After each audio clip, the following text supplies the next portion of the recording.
Alrighty guys, just a little something for 10,000 subscribers. I'm going to be giving away this AWP Azimov actually over on my Twitter, so you're going to have to follow me there. Also retweet and like the tweet I put out. And yeah, as soon as you do that, you're straight into the giveaway and I'll draw it in 7 days. Just for questions and just kind of like suggestions or whatever you want to say to me. So Vincent here starts off. He just wants to know about my own CSGO experience, rank, played in teams. He doesn't say anything about roles, but I'll cover that. And yeah, as you saw probably when I was inspecting that gun or in a previous video, I'm actually not ranked just in matchmaking. I haven't played that in a while. I simply don't have time. And to be honest, for me personally, it's a little bit frustrating playing with random people, but that's just my personal preference. ESJ I haven't played in months. It's actually pretty bad here in Australia, and the matchmaking is horrendous. So you can be a certain rank, I don't know, like A, but you get put with C's, and yeah, I just think it's just simply because there's not enough people in Australia here, and Face It's pretty much dead. It's really bad here in Australia. I played in teams before. I've played 2 seasons of just amateur league. I'm actually not a great player, as you can probably look in the background. I'm not particularly skilled.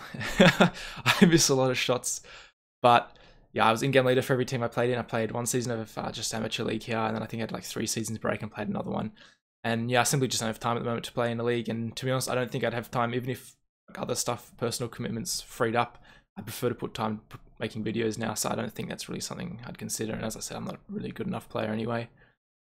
You're on a steep learning curve. General advice, I mean, this is probably covered everywhere, but just watch your own demos is something everyone says. Obviously, you can watch this and me try and break down pro demos play, and that's great. You can get some ideas. But if you don't go back and watch your own demos and see if you're actually implementing that well, and maybe even comparing the two, obviously it's not going to be exactly the same, but how, if you're actually doing it, or in your game you're getting flustered and doing something different over committing or whatever. So definitely watch your own demos. And of course deathmatch, I mean, you can't do anything if you can't aim. But I'd say mix up your deathmatch and don't deathmatch for too long at a time, maybe an hour max.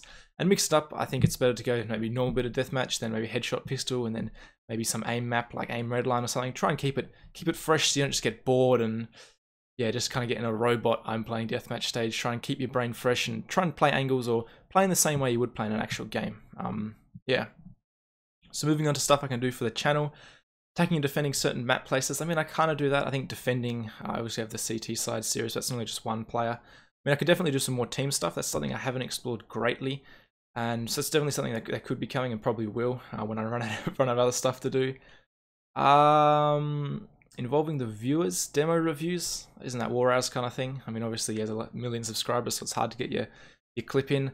I'm not really sure how entertaining that is for people. I mean, obviously it's great for the person who submits it, but if you're not the one submitting it, I don't know how entertaining it is. I mean, if you're sitting here and you're a Reddit global, and then I decide to review an MG1, because I mean, I wouldn't just pick all the high level ones, then it's going to be pretty boring for you. So I don't know, leave in the comments if you think that's actually a good idea, or yeah. Discord channel, I mean, possibly. I mean, look in the comments right now. Have I started one? Might have put it there. Play pugs with me, definitely. It's something I actually am interested in doing, just for fun. A lot of my viewers aren't Australian though, so ping would be an issue, but I could probably try and sort something out. Am I from WA? The Epic Ant wants to know. And the answer is yes. So you're probably most likely here in Madagascar. This is my largest demographic. So if you just cross the Indian Ocean to the east, this is WA here, West Australia. Most of you probably familiar. This is where everything pops off in Australia. Off at Sydney, Melbourne, a little bit of Brisbane. I'm stuck over here, thousands of kilometres away, doing nothing with my life on my ADSL1 internet. So yes, I do live in Perth, and there's nothing to do here except go to the beach. Do I do any of the sports? I do. I'm actually 6'5", so I had no choice but to play basketball. Can you add me on Steam? You can. I won't accept though. Simply because it's not practical. I mean, yeah, you can't have all these people asking for help or wanting your advice. I simply don't have time to answer them, and if I just pick 1 or 2, it's just not fair. So yeah, don't bother adding me, because I won't accept unless I already know who you are, or yeah, in some kind of capacity. It's nothing against you guys. Not that I hate you all or something. It's just yeah, not practical, as I said. Ask me questions and video ideas from your viewers. I mean, yeah, definitely always leave me comments if you have video ideas you think are good. Leave them. I read all the comments and I don't reply to all of them, but I definitely read them all. I think it's a good idea. Yeah, I'll definitely try and get on board with it. Seth says, have you ever considered coaching a team? I mean, not really. Obviously, if something came along that was possibly, I don't know, create a career out of, I might start it, but I'm not really thinking about it that much. I mean, I'm more interested in making videos at the moment. And I don't know if it's probably a different skill set. I mean, I'd probably be more of an analysis. I guess that makes sense. I could just grind watching demos for a team or something. I don't know about coaching. I mean, obviously there's different types of coaches. I mean, there's coaches like Zonic who hype up players and get them enthusiastic. And there's other coaches like the Optic coach, Elmapuddy, who does a lot of analysis work. So, I mean, maybe I could be that kind of coach, but who knows? I mean, I have no experience in that kind of area or what exactly that would entail. So, yeah, I haven't really thought about it that much. But if an opportunity came along, I mean, I'd definitely probably consider it. Hey, Yash. Probably butchered your name, but whatever. Why are you still not being selected for analyst desks? I have no experience. Like a different skill set, it'd probably be really awkward. I don't know. I mean, I'd definitely take it, give it a go. My trump card obviously is S-Cheese. Do you think Thorin can get you into an analysis desk? Well, there's only one way to find out. Dear Mr. Thorin, can you please get me on the analysis desk?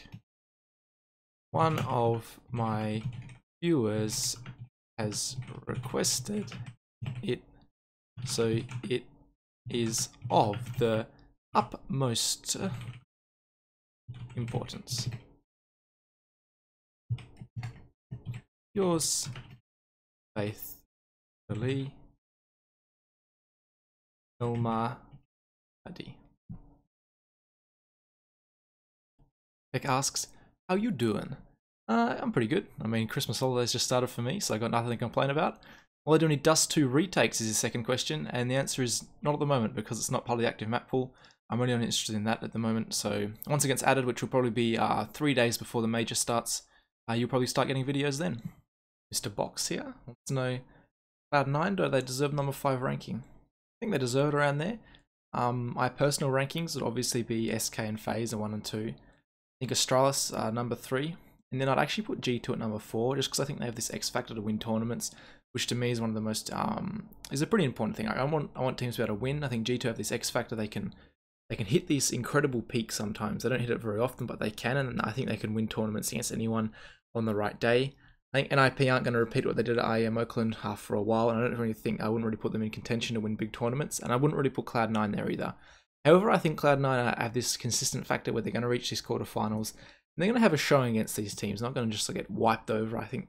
So I think I would put them at number 5, because I think Fnatic, North, Mouse Sports, Virtus Pro, you see the next teams.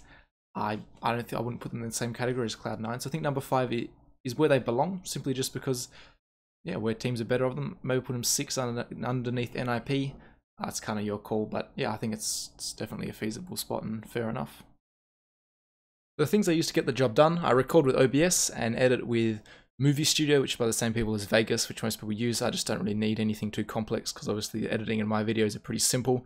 I just got the lower end version of that.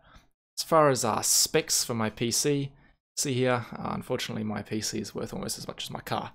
So I got a i7-8700K, really good processor, water cooled, MSI motherboard, 16 gigs of RAM, 480 gig SSD, GTX 1080 from Gigabyte, really good card.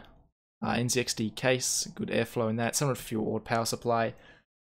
The ridiculous 1440p 165Hz monitor also has G-Sync in it from ViewSonic.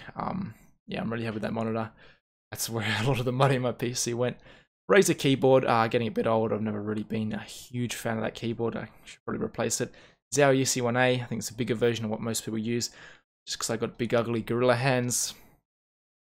Kingston Cloud 2, very common headset a lot of people use. And of course, to actually record the audio, I have a Blue Yeti microphone. But yeah, guys, that is about it for this. Yeah, keep commenting. I appreciate all you guys' support. Make sure to follow me on Twitter, enter that giveaway. And I'll, of course, catch you guys for some more analysis in the next one.